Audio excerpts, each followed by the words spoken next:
Welcome back.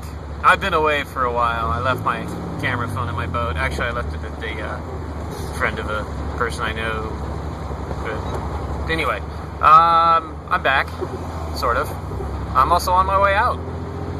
I got no choice now. Today we're going to talk about the county of Sonoma. August 16th, I filed a police report. Well, let's start at the beginning. Wow.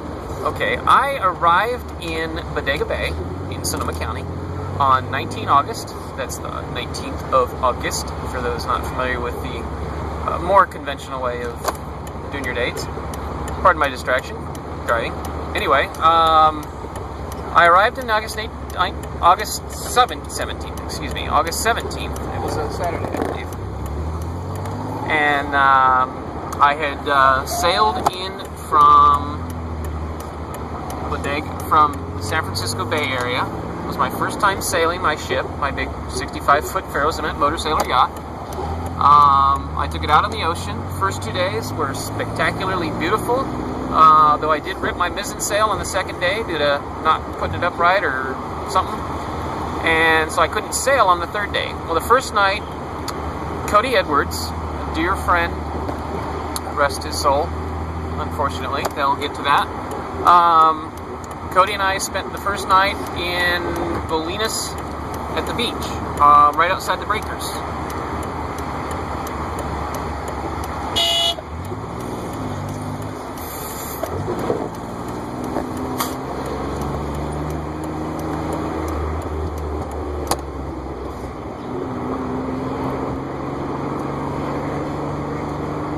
Anyway, this is how you drive in the Bay Area. So you signal and someone doesn't want to let you in, fucking go around them. Fuck them. Anyway, tired of taking your shit, America. I'm not putting up with it anymore. Wake the fuck up, huh? See, now the asshole's behind me. And here we are anyway, huh? Dumbass. So, to the driver of the white Subaru Outback, license California 4, FJW 405. You're an asshole. How's that crap? I can tell you this on my show. And you'll watch it one day, I'm sure. But anyway, stop being an asshole, dude. Come on, man. There's just no reason for it. Wow, that mic don't sound good. Anyway, so we're talking, aren't we? Alright. So I arrived under duress. Actually, they see. The first night was anchored out in Bolinas at the beach. It was beautiful. I had free internet too. Some dumbass had their internet insecured. So I was outside the breakers in my boat, anchored out, generator gone, cooking, watching a movie, just everything you could. I mean, it was just spectacular. It was absolutely amazing. Second night, we got to Drake's Bay. That was quiet, a little stressful, but fun. So we wake up in the morning, and we had weather alerts for a small craft advisory that following day. Was predicted to start at 2. Well, so here's the thing: global warming is affecting the Arctic, and that has changed our weather patterns so much that they can no longer predict the weather accurately. Isn't that fun? And this affects who the most? Sailors. Anybody at sea. So, this small craft advisory that was supposed to start at 2 started at 9 before we started sailing for the day. And so we come around the corner, around Point Reyes, and guess what? Wind and fucking wind, like you would not believe. And yeah. So, sorry, I'm flipping off my friend there. Yeah, gotta say hi. But, so wind waves were predicted to be 4 to 6. They were probably 6 to 8. The swell was 6 to 8. The wind waves were from the west, because that's where the wind was coming from. But the swells, because it was two systems, they combined, and the one was farther away, and that was from the northwest. And that's actually the prevailing system for the coast above the San Francisco Bay in the summer. So I had a northwest swell, 6 to 8 foot, 4 to 6 at 6 to 8 seconds. that was predicted. It was 6 to 8 or so. Still the same frequency, about 6 to 8 seconds. But it was combined with wind waves with a frequency of almost nothing. And those wind waves, because they're whipped up by a local windstorm, which was going right there where I was at, 35 knot winds. That's force 7 for those of you doing the math. Excuse me. That's pretty fucking nasty windy conditions. So, but I had read up on how to motor and how to sail through windy and wavy conditions. I had studied all this ahead of time. I was already prepared. I was prepared for anything on the ocean, except losing my ship. I wasn't ready for the conditions, but I was prepared. See, I knew what I was doing, but my ship hadn't been set up for it. So, I get out there in these waves, and it was insane. Okay, I'm heading in northwest, right into the swells, but I got the wind waves going about like this. I was going into the wind waves. Oh, the wind waves were coming from the northwest, and the swell was coming from the west. That's right. I apologize. The swell was coming from the west, wind waves from the northwest. That's important in a minute. Or that's important right now, actually, because I was going north. I was trying to go north.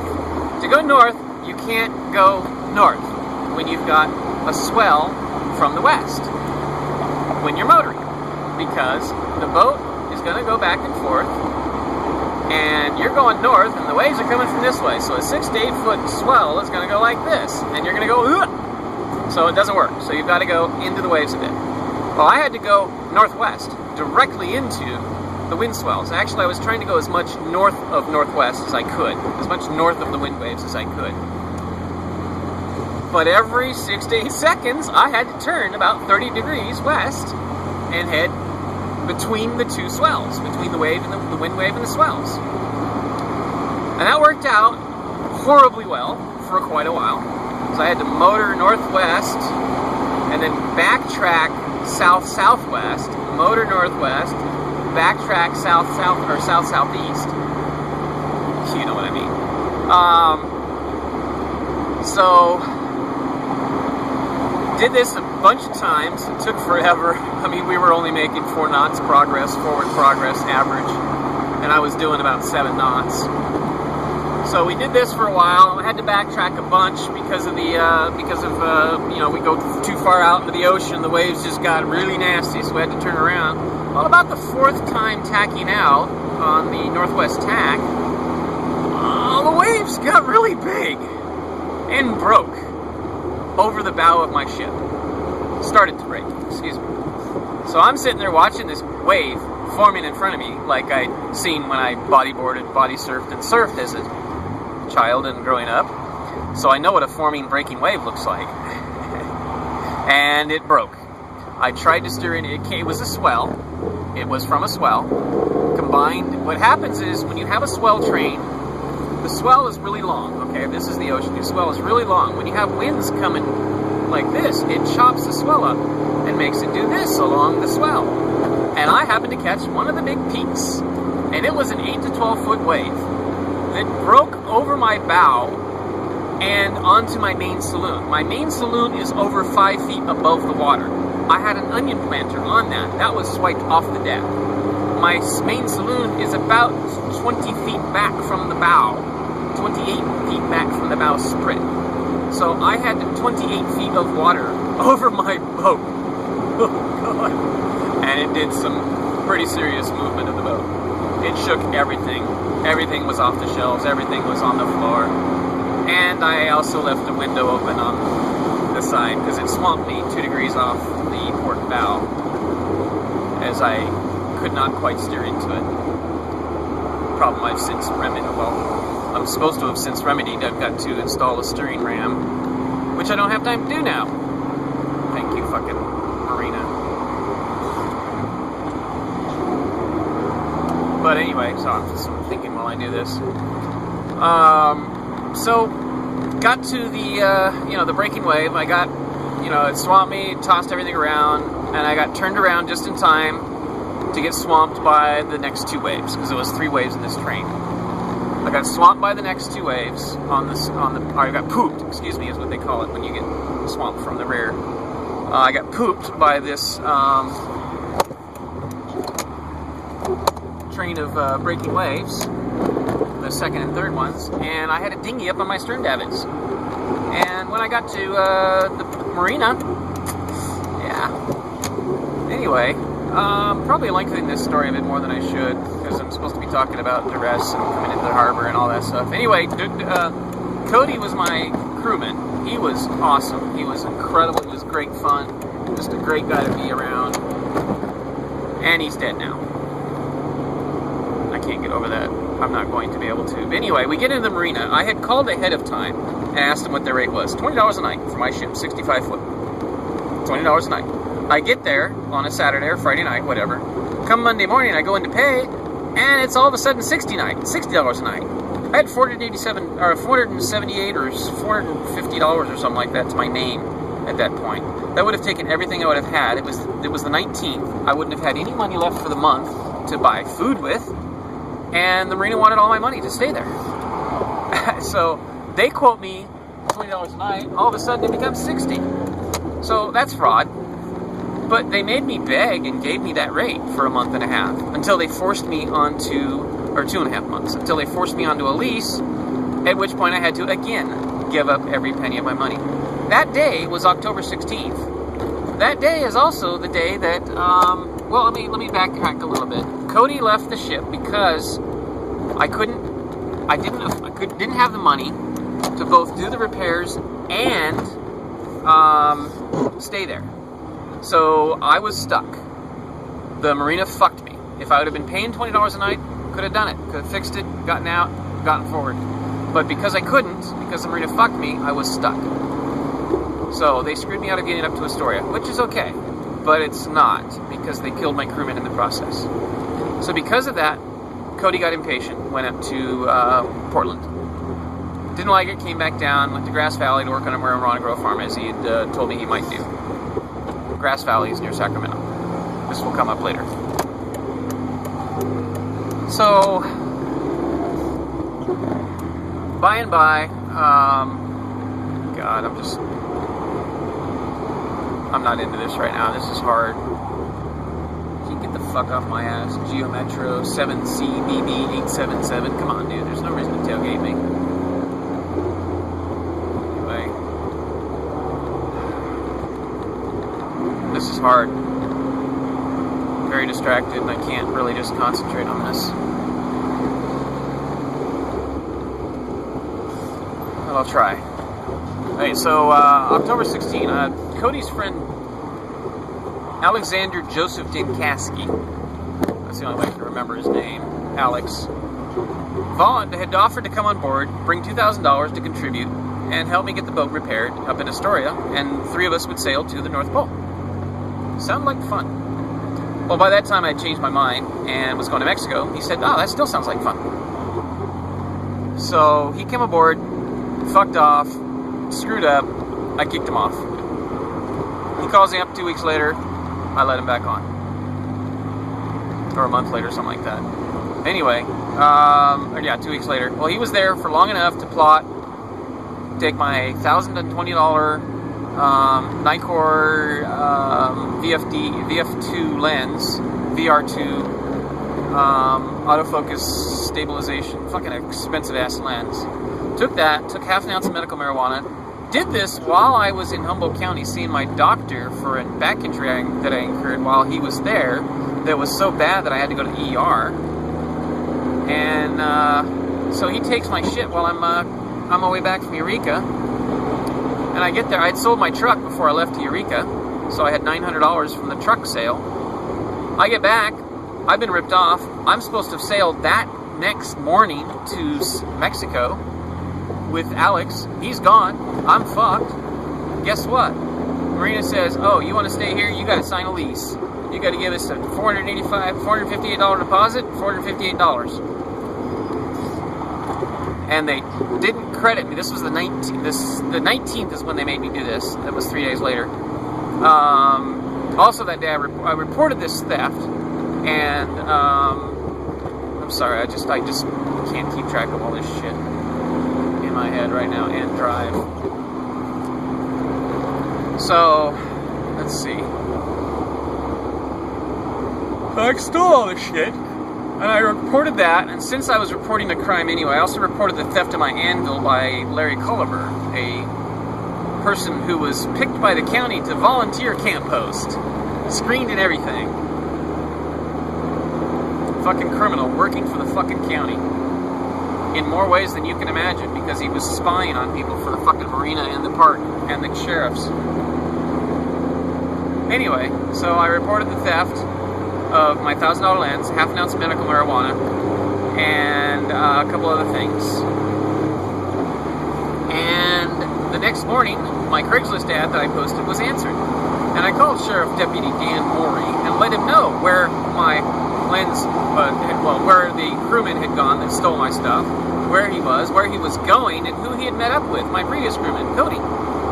Cody killed himself when he let Alex come back and lied to me about it. I didn't want Cody to get in trouble. I didn't want him to get hurt. So anyway,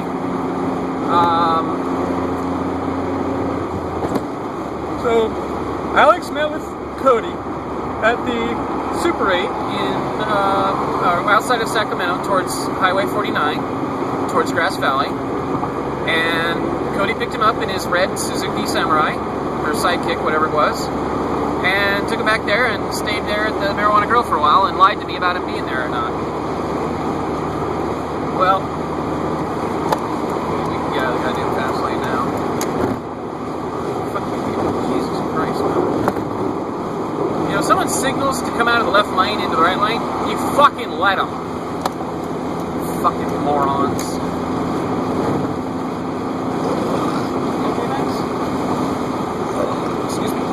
This is a long one. Too bad.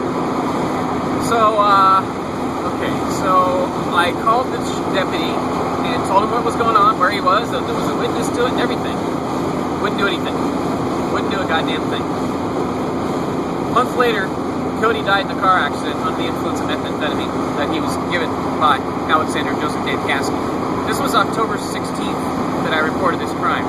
4 days later, they killed Andy Lopez, the 13-year-old unarmed child in Santa Rosa. Sonoma County Sheriffs.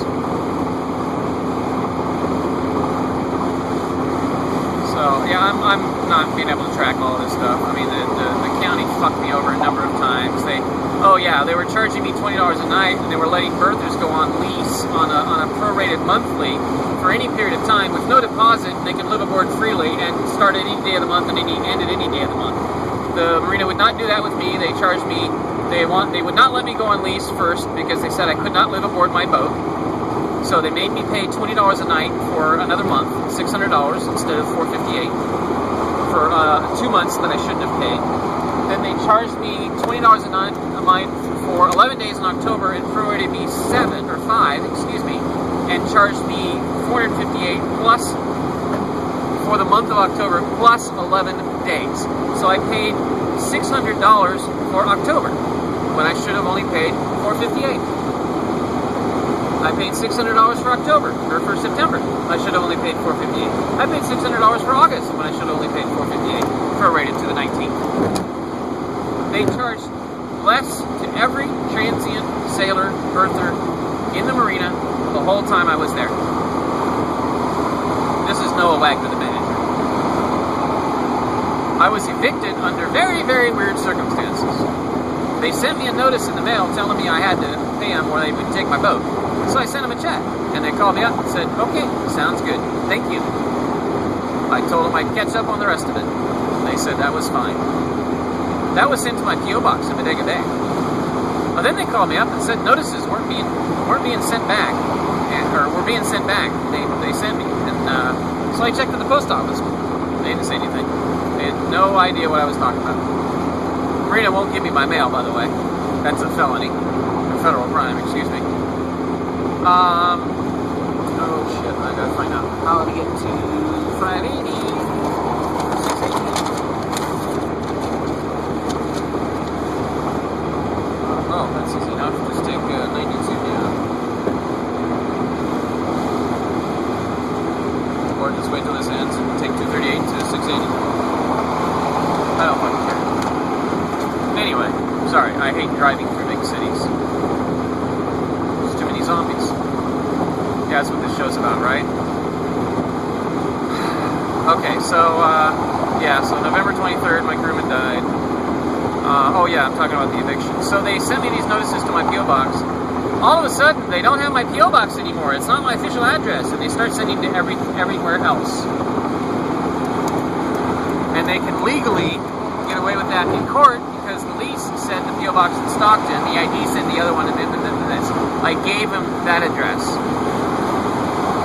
However, it will not hold up in a lawsuit, a wrongful eviction lawsuit.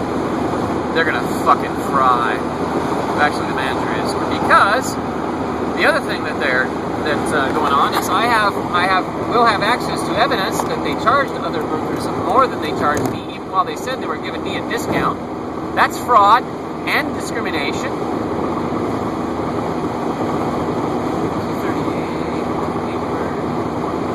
Okay.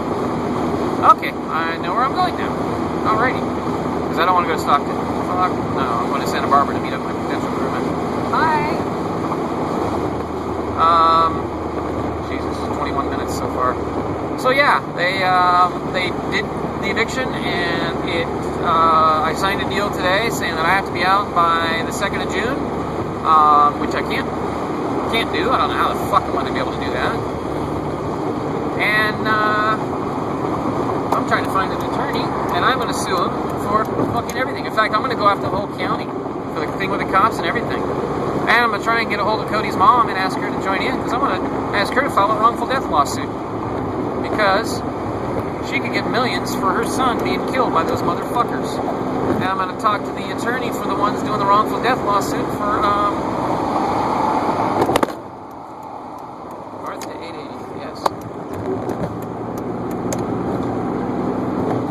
Yes, okay.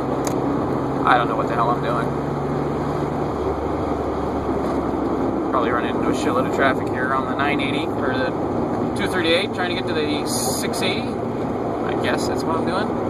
Oh look, no traffic. Yay. So anyway, I'm suing the fuck out of Sonoma County. Goodbye.